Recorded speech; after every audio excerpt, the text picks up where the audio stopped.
Dragi alfiști, e primul meu videoclip. Se anunță un proiect destul de mare. Această mașinuță, după cum bine vedeți, e cu numerele de Anglia, ceea ce înseamnă că avem volanul pe dreapta. Ce vrem noi să facem aici? Volanul ăsta să-l ducem în partea stângă, practic. De aceea zic că o să fie un proiect destul de măricel. Piesele pentru mașinuța asta o să le luăm direct de aici. Avem surioara, ascund numărul pentru că trebuie să-l predau înapoi proprietarului de la care am cumpărat mașina. Și o să luăm, asta e închisă din păcate, dar trebuie să am cheile pe undeva. O secundă. Da, am găsit și cheia, pentru că uitați ce am aici, prea multe chei. Așa, să încercăm să luăm tot ce avem aici. Bine, scaunele nu o să-mi trebuiască. Tot ce avem aici să-l mutăm dincolo.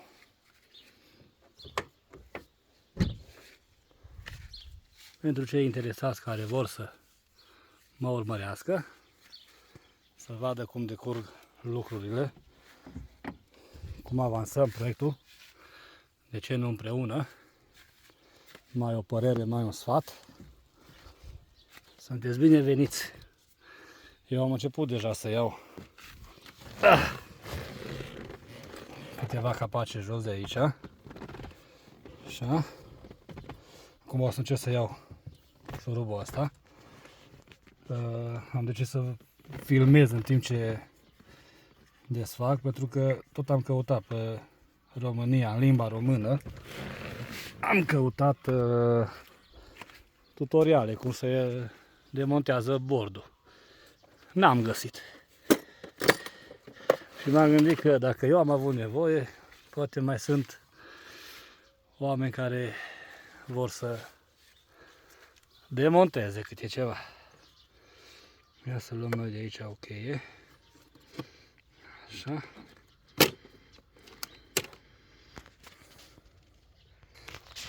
Dacă îl tot pun pe pauză să nu mă înjurați, dar nu vreau să lungesc prea mult clipul. Să vă arăt efectiv lucrurile importante. Am desfăcut nuca, schimbător. Asta e țigara, luat-o afară. Ce avem aici? Arculețul. Bun.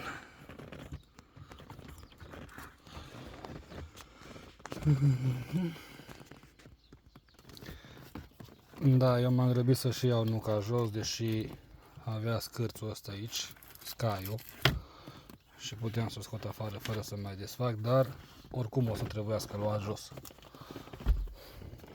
Așa, să nu pierdem. Punem aici provizoriu. Așa. Și o să trebuiască să desfacem aici, parcă am văzut ceva. Uite la acolo jos, un capăcel. Ăla de acolo. Și parcă mai era ceva aici, da. Aici, chiar lângă scaun, jos acolo, undeva arăt cu degetul. O să ridicăm puțin scaunul, să-l dăm în față pentru ăsta și de desubt să lucrăm la cel din față. Exact cum v-am spus. L-am dat în față. Acum avem acces aici. Stai așa, căpăcelul ăsta.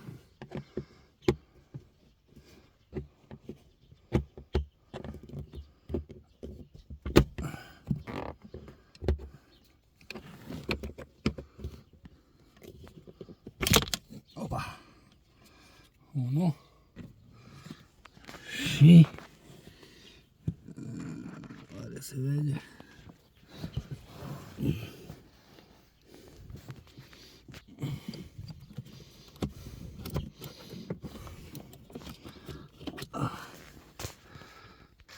Da, într-un final am scos și celălalt căpăcel. Într-adevăr e mai comod acolo de desubt. Se vede frumos acum, 1 și acolo 2. Aceeași treabă avem și pe partea pasagerului de făcut. Încă partea pasagerului. Am o șerveniță mai lată.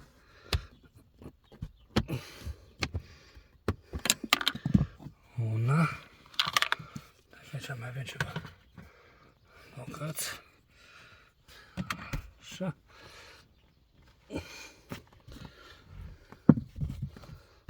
Avem și ceva albinuțe.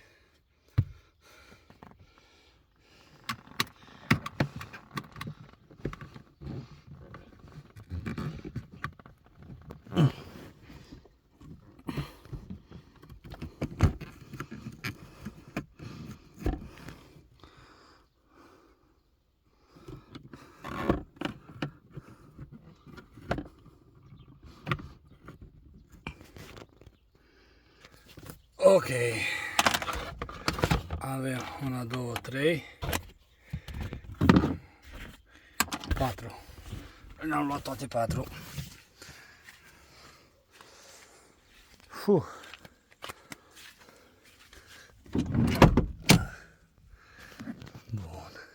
Acum avem aici câteva șuruburi, o șuruburi.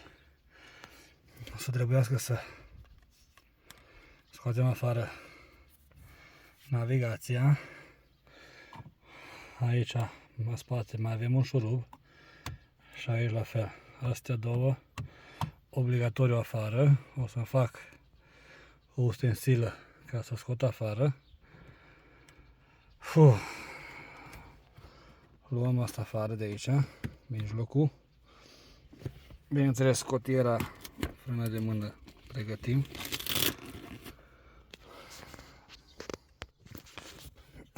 Am uitat să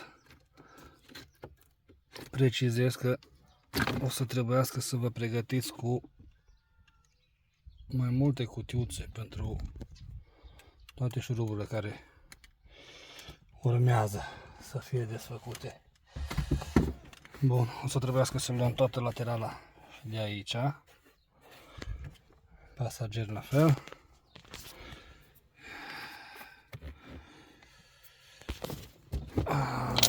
Aici n-am golit încă. Așa, după cum spuneam, cele 4 șuruburi. 1, 2 acolo jos și 2 pe cealaltă parte. Am luat cotiera, se mișcă. Bun. Acum mergem înapoi aici.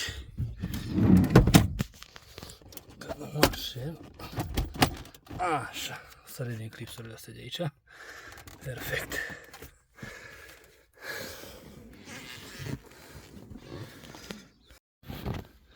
Aici de desubt, eu am rabatat-o cât de cât să reușesc să vă arăt. Avem acolo mufa. Am scos-o. Teorie, cotiera e liberă. Și este. Bravo.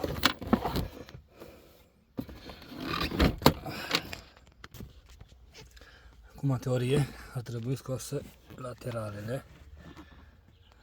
Așa. O să trebuiască să mă duc să pregătesc și ustensila aia, cârligele pentru flanșa centrală. Dar să vedem ce mai reușim până acolo. Oricum o să trebuiască să luăm jos și scaunele. Un clips.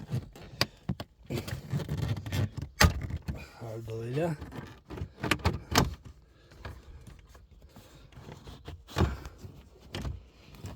Așa. Unde? Aici. Ok.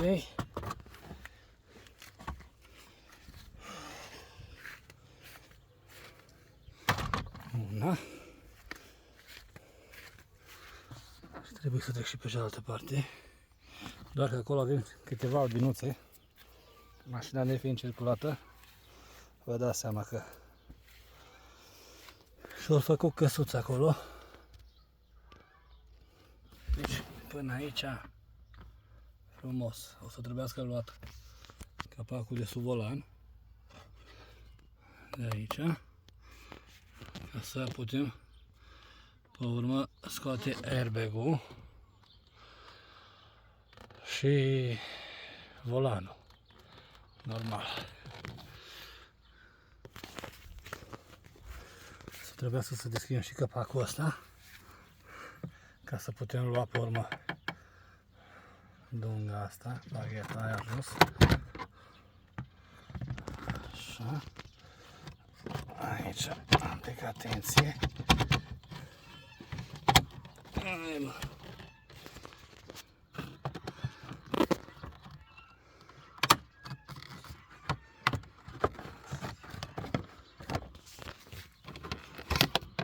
Așa. Pentru asta trebuie atenția.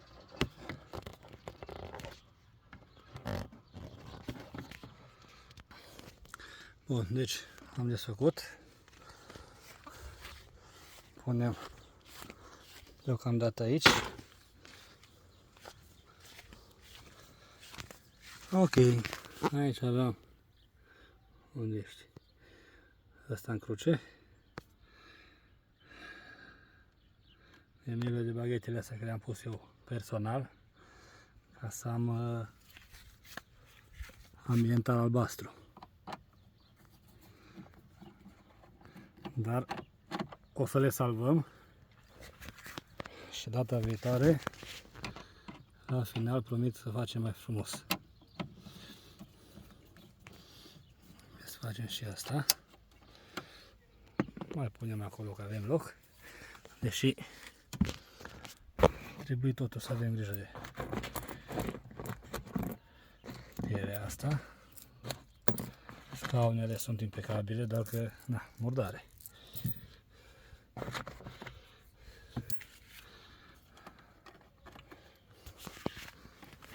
Ia să vedem asta. Aoleu, aici mai avem acte.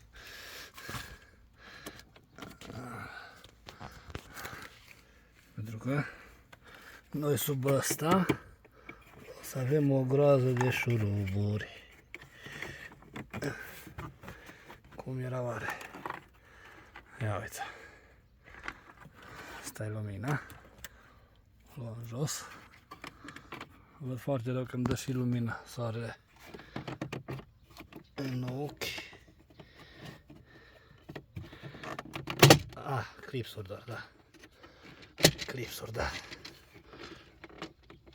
Așa. Cred că la unul a rămas acolo. Nu e nimic.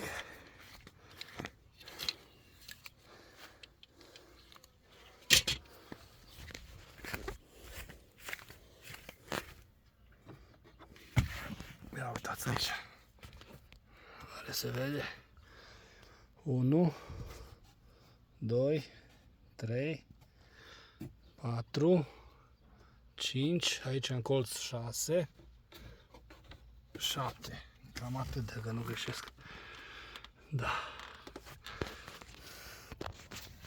Bun, am desfăcut, sper eu, toate șuruburile. Ar trebui să cedez. Mai rămas unul acolo jos. Ala nici nu l-am văzut.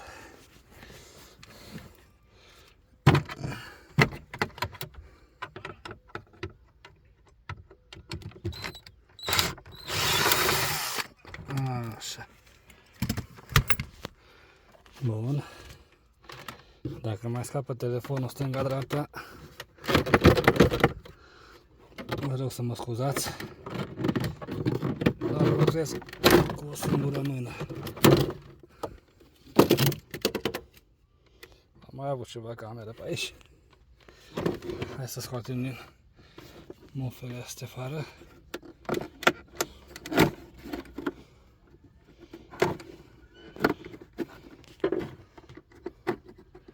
Deci astea cum era?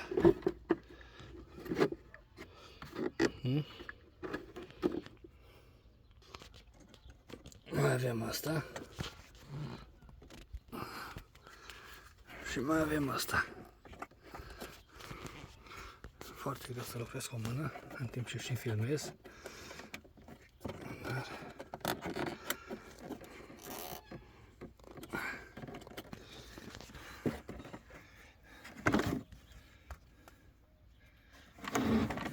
ideea e că vreau să fie cât mai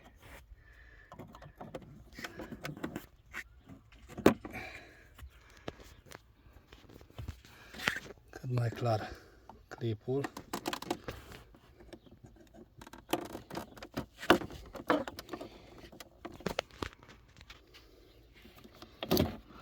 Ieșit.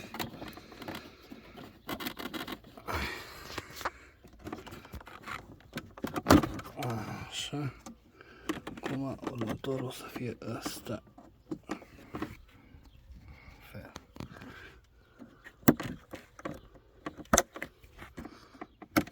Așa. Teorie e gata. Hop. Lumina care am pus-o eu. Ambientală. De asta uitasem. Dar o rezolvăm. Bun. Per ansamblu, latul pasager am desfăcut.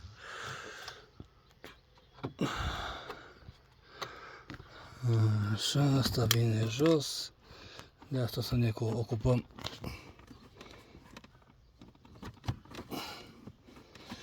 data viitoare. Acum ne interesează efectiv bordul. Bordul. Așa. Aici sus am înțeles că mai avem un șurub. Așa. Stola de aici. Mergem pe partea altă. Ce am uitat să menționez e că mașinuța asta e totuși un 2011. Ăsta în schimb e în 2008, dacă bine țin minte. Și acolo în curte mai este un 2009-2010.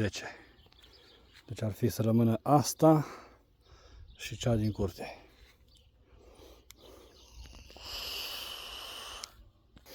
Ok. Așa, aici avem hexagon.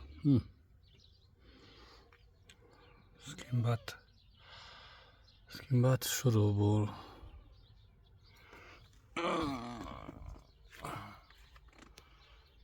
Luam aici, unde e?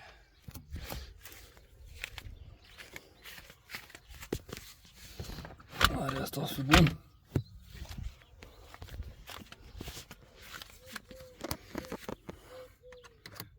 Nu, mai mic.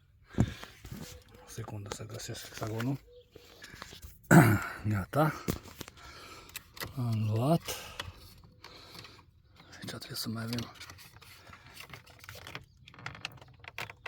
tot așa un clip, să iată la acolo. Bun. Hai și cu totul.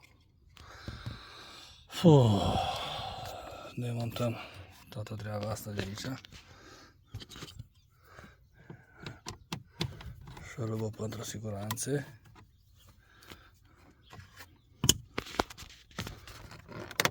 Asta este ușor.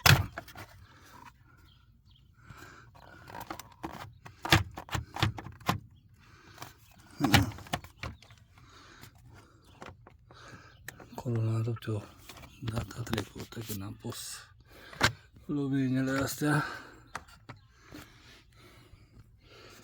Trebuiască să facem balamaua asta.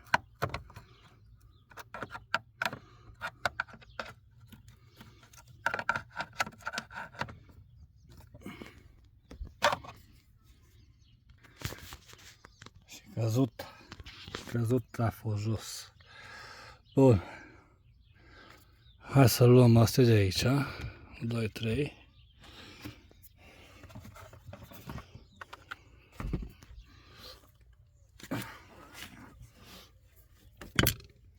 Poate trebuie să iau mașina cu baterie. Să fie mai rapid.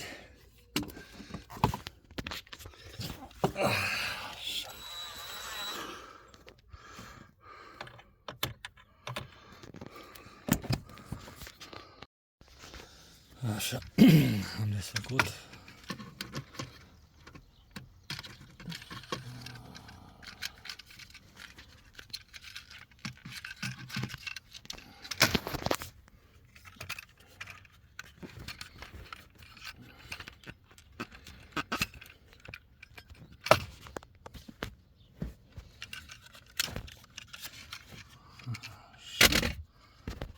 Bun.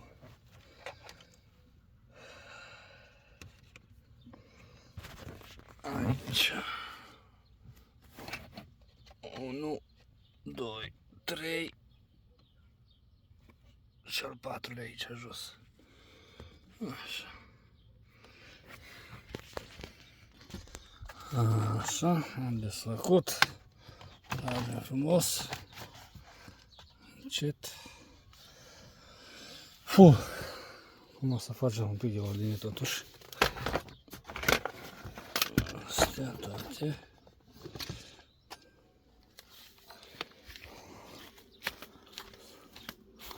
Împreună aici.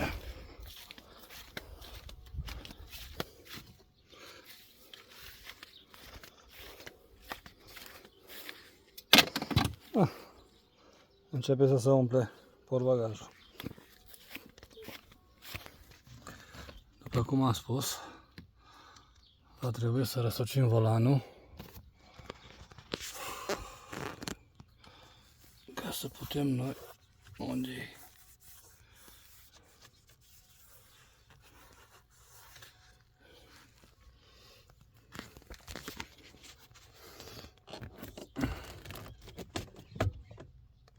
aoleu.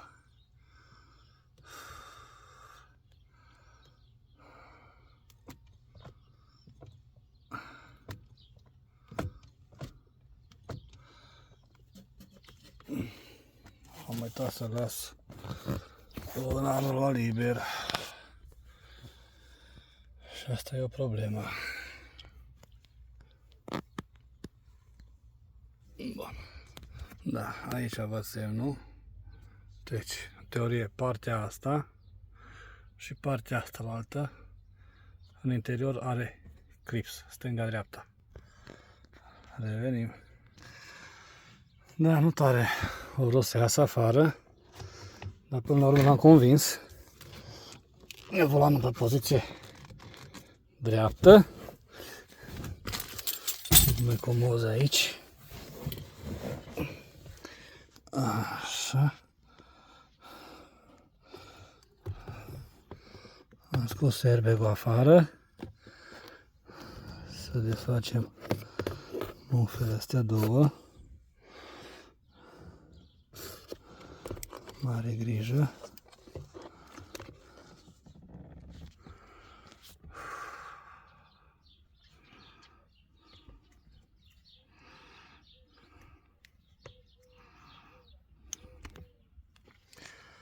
Voilà.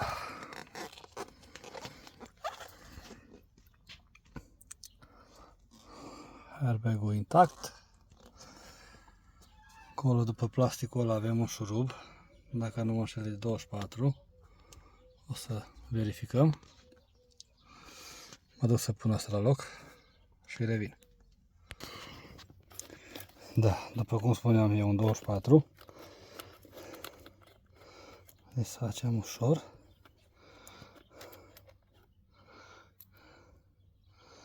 Nu cred că a fost desfăcut odată. În teorie ar trebui să iasă ușor afară. Volanul. Hop, încet la cele două cabluri. Cum să țin și telefonul, are să vă arăt.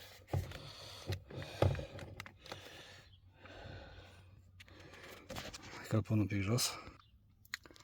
Deci nu reușesc să desfac ori mufa asta, ori cea de aici. Mai încercăm și vedem ce reușim să facem, că nici nu vreau să stric ceva. Mai ales în zona asta unde sunt toate cele sensibile. Asta e airbag-ul, iar restul aici sunt comenzile volan. Și nu reușesc nici aici, nici de aici. Și nici de aici. Așa, gata, l-am rezolvat. Până la urmă am desfăcut cele 3 șuruburi. 1, 2, 3. Adică 1, 2, 3 de aici. Și l-am luat întreg, ca să nu risc să rupă ceva aici. Pentru că e un plastic foarte fin și nu aș vrea să stric ceva. Bun. Acum, aici nu știu cum se vede, cum nu. O să băgăm o șurubelniță, una lată, 2, ca să scoatem capacul. O să trebuiască să fac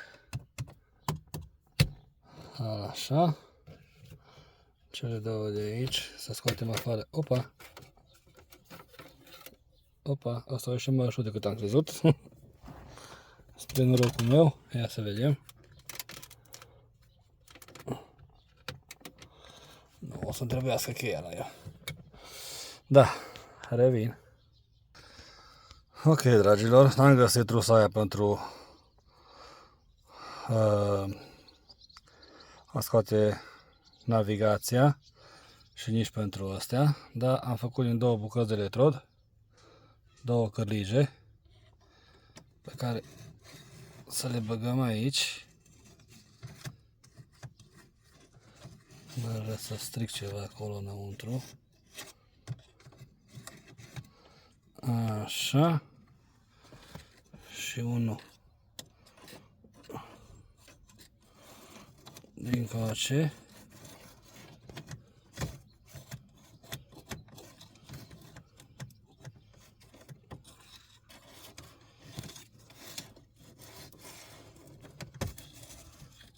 Mă, aveți să găsi nicăieri.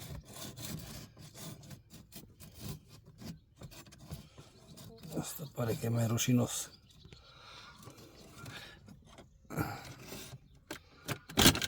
Așa. Exact cum am spus, avem o șurubă acolo. Așa. Și unul din coace. Mare atenție aici când scoateți panoul frontal. Să luați mufa de la start-stop și cea de la cheie. Scuze, s-a întors camera. Zic, am avut de desfăcut mai multe fire și firuțe. Am lăsat efectiv instalația mașinii. Audio, casetofon, climă, antenă. Astea 2 de recomandat să vă faceți o poză ca să știți pe unde trec, că au un singur locaș pe unde pot să treacă, ca să ne ajungă la cheie și start-stop. Așa. Aici mai avem ce mi-a rămas. Bănesc o fi microfonul. Nu mai știu ce. Antenă. Asta nici măcar nu a fost legat. O să vedem la final. Mai asta microfon. Asta cred că e antena GPS, că o văd aici. Bun. Asta le dăm înapoi acolo jos. Momentan nu ne trebuie, nu ne încurcă. Vreau să zic că așa am cumpărat mașina în Anglia, deci nu au fost făcute legăturile de mine sau n-am pus eu pe cineva să le facă. Deci n-aveam nimic să știu ce găsesc în spatele panoului. Oricum asta o să-l iau afară și o să vină montat pe consola nouă. Acum luăm astea jos. 1, 2, 3 deocamdată. 3. Încă nu-i destul de țapăn. O să mai trebuie să discut aici ca să luăm mijlocul. Astea alte 3 de aici. Da. Hai dăm bătaie.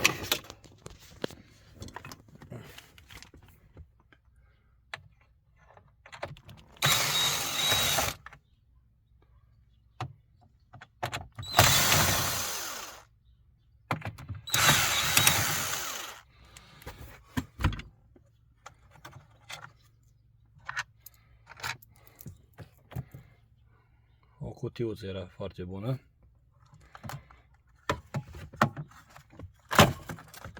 Da, are urechiușa asta acolo. Da, e mai greu.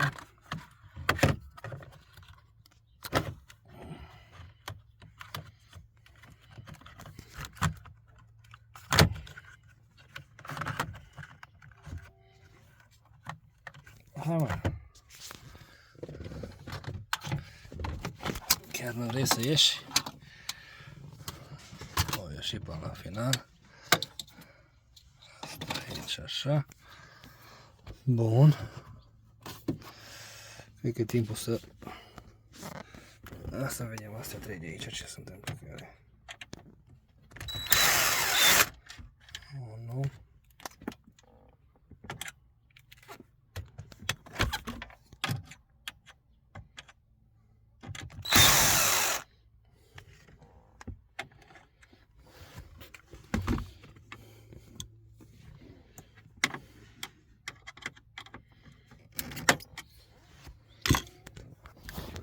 Da, am avut aici, m-am înșelat puțin. S-a văzut doar unul. Mai era unul mai jos. La fel și pe cealaltă parte. Și acum putem să o scoatem afară fără nicio problemă.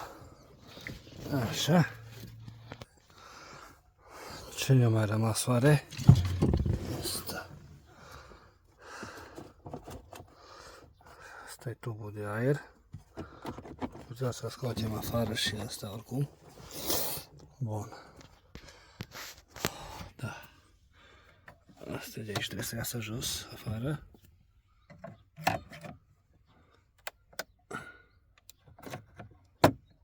Așa.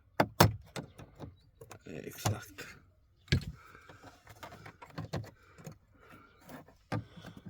Avem aici șurubul. Aceeași treabă și pe cealaltă parte. Oare ajungem de aici?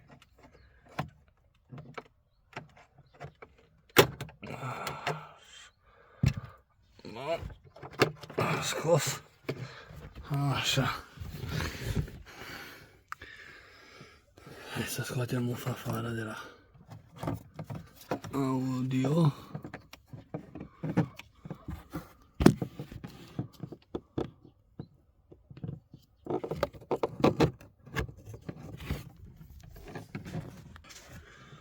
Am reușit până la urmă să luăm jos și șuruburile astea. 1, 2 acolo.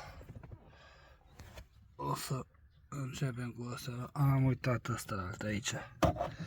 Capacul de la bord.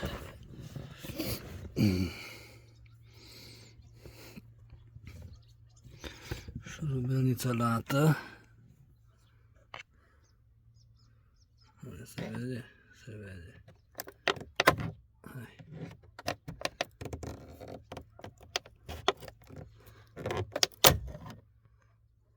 Sper că n-a rupt ceva. Bine, oricum asta nu ne mai trebuie bordul. Dar încercăm să nu facem pagubă. Da, sări crema. De asta.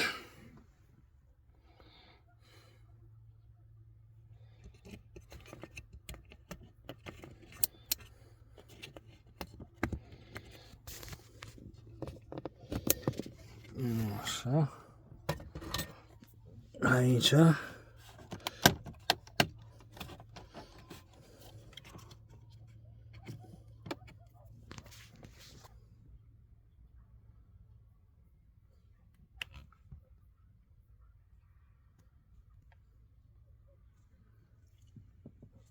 Dacă nu mă înșel, astea trebuie desfăcute.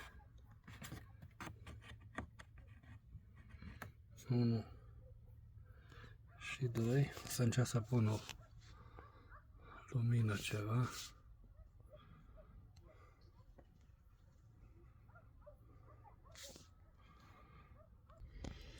După cum spuneam, avem două șuruburi acolo cu hexagon. Să vedem unde e mai comod.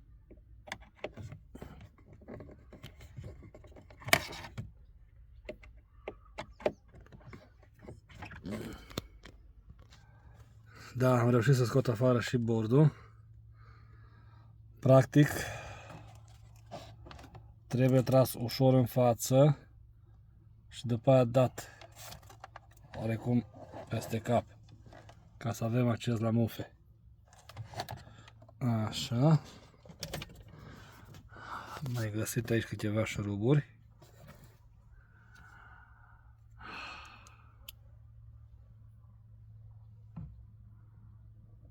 Deci nu coleați nituri.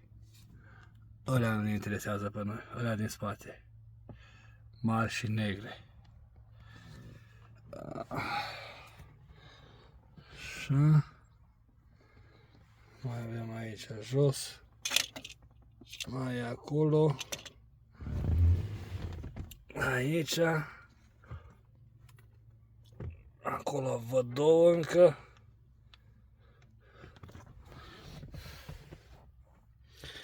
Și or să mai fie. Aici. Bun. Să le desfacem. Aici am uitat să desfac înainte airbag-ul de la genunchi. Era prins în 4 șuruburi, 2 sus, 2 jos, iar în spatele lui mai erau încă 2 șuruburi de prindere la franșa bordului. Acum cred că pot să mă mut pe partea aia să mai desfac și de acolo. Ok, domnilor, după cum puteți vedea, am reușit până la urmă să iau jos. M-am chinuit puțin, ce-i drept. Am avut aici 1, 2 șuruburi care nu lăsau efectiv bordul să iasă afară. Șuruburile de care vorbesc sunt prinse direct în airbag-ul pasagerului. Așa. Acum o să studiem puțin, pentru că trebuie să iau jos și treaba asta metalică. Instalația să o întorc invers pe partea aia. Și nu știu ce să fac mai repede. Să demontez scaune, tapiserie, pentru că oricum o să trebuiască să o iau jos. Da. Revenim. Ok, pot să spun că am făcut un pic de curăț aici, adică am scos toată instalația electrică, tabloul de siguranță. Le-am adunat toate aici la mijloc. Am mai desfăcut ceva șuruburi groase și am avut șuruburi mari. Și de aici, 3 aici, 3 pe cealaltă parte, unul mare aici și văd că am ceva aici. Bănuiesc că ăsta e capul ăsta de aici și mie că va trebui desfăcută ușa ca să am acces la el. Și aceeași treabă și pe cealaltă parte. Dar asta va fi în videoclipul următor. Până atunci închidem ușa.